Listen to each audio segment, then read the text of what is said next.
up in Accra, Ghana, I witnessed friends and family die from the use of charcoal and firewood. Now, it's interesting to note that over 3 billion people across the globe rely on charcoal and firewood to prepare their daily meals.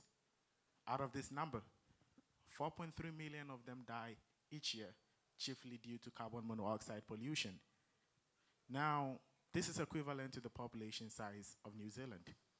Just imagine for a second, the population size of New Zealand being wiped away from the surface of the earth just because they have to eat. In 1999, my co-founder's grandmother was part of this statistic. Now, if this problem was to happen here in this auditorium in Paris, France, we'd have great healthcare systems to solve this problem.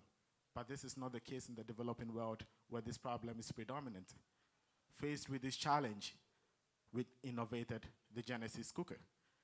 The Genesis cooker is a clean, renewable energy cook stove that allows you to be able to use any form of biomass but decrease smoke emission by more than 90%, increase fuel efficiency by over 50%, and on top of that, provide free electricity from the heat from the cooking process. Now, there have been others before us who've attempted to solve this problem, but to no avail.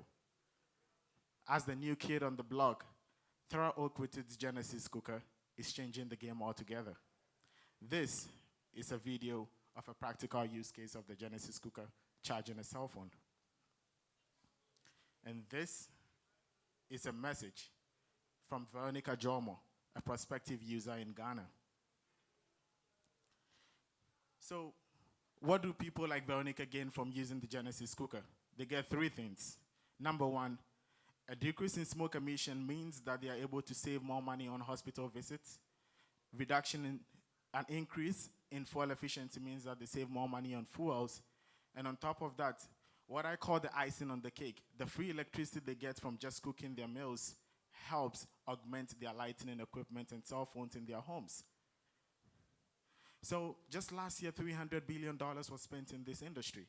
And with over 500 million households relying on charcoal and firewood, this is an amazing market for us. Not to mention our niche in the US camping and prepping market.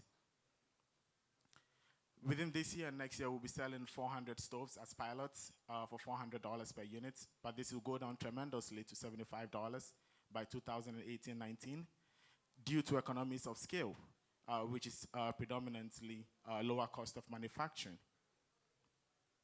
So to get to this stage, we have to receive the support of great institutions like the United Nations Clean Cook Stove Alliance and the American Society of Mechanical Engineers, as well as Yale University, not to mention others. So you ask yourself, what next for Terraoak and the Genesis cooker?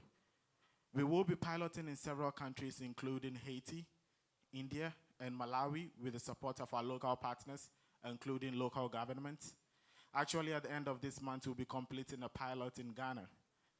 And as a data and a scientific-oriented company, we'll be measuring 4 key things: how much lives we are saving, how much money we are saving them, how much time we are saving them, and how lives have improved overall. And this is the great team behind the Genesis cooker. Now, I know you're here today because you believe in change. Hence, I invite you to come see me after this conversation about how to change the lives of people like Veronica, so that devoid of their socioeconomic status, they'll be able to cook a healthy meal without having to die for it. Thank you.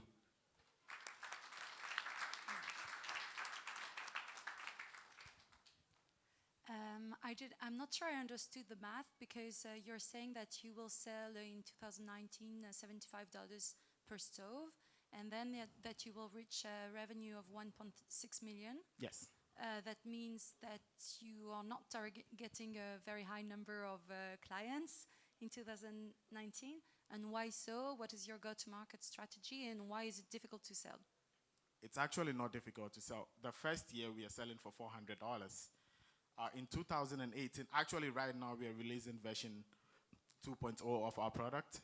And with version 2.0, we've been able to identify key materials that will be able to decrease the cost of production. And that's our main goal: research, research, research, cut down the cost of production. Actually, at $75, we are still making a decent profit of about 60% profit margins. in so $1.6 million, that means that we are selling about almost 8,000 cook stoves in 2019. And these numbers are just conservative because we are just basing on our lowest base points, our lowest estimation. Yeah, maybe as a follow-up question about that, I mean, you're targeting a lot of different countries, I guess, and what would be your retail strategy to access these different markets? That's amazing. That's where our key partner comes in. The United Nations Clean Cook Stove Alliance has access to the biggest cooking stove market in the whole world. Not to mention, we formed key alliances with the Clinton Global Alliance, which I didn't mention, and with local governments in countries like Ghana, where we've reached out to networks which have been able to align us with the local resources in those countries. I have a question about the defensibility, because in emerging markets, one challenge that you want to be affordable, and you want to also help build products that are easy to maintain on service. So, what do you have that's defensible in your product? That's a great question. So actually in Ghana, where we are piloting right now, we've partnered with a local microfinance company that is helping the local communities to be able to purchase this stove, because since they're within 6 months actually after buying this stove, they're able to recoup all their money. And since they're getting free electricity, they're actually able to save more money. Yeah, that's not my question. My question is about, if you're successful, people are going to try to copy you. Yes. And your product cannot be too difficult to maintain, otherwise when it breaks down, nobody can fix it. Yes. So how can you defend your business? So what's difficult to do but easy to maintain in your product? So that's a key thing. It's our thermoelectric generation strategy. We actually have a patent in the United States. We actually are about to file a Eurasia patent on our magnetic thermoelectric generation functionality. We are the first in this area. There have been others before us. Like I said, no startup in this world has no competition. So people have tried to solve this problem, but we've introduced the concept of magnetic thermoelectric generation, which is able to increase the yield from the heat energy. So this makes us prime and supreme. And in these developing parts of the world, not only is it difficult to implement such technology, it's actually difficult to access such markets without a go-to-market strategy like we do. Thank you. Thank you. Thank you for having me.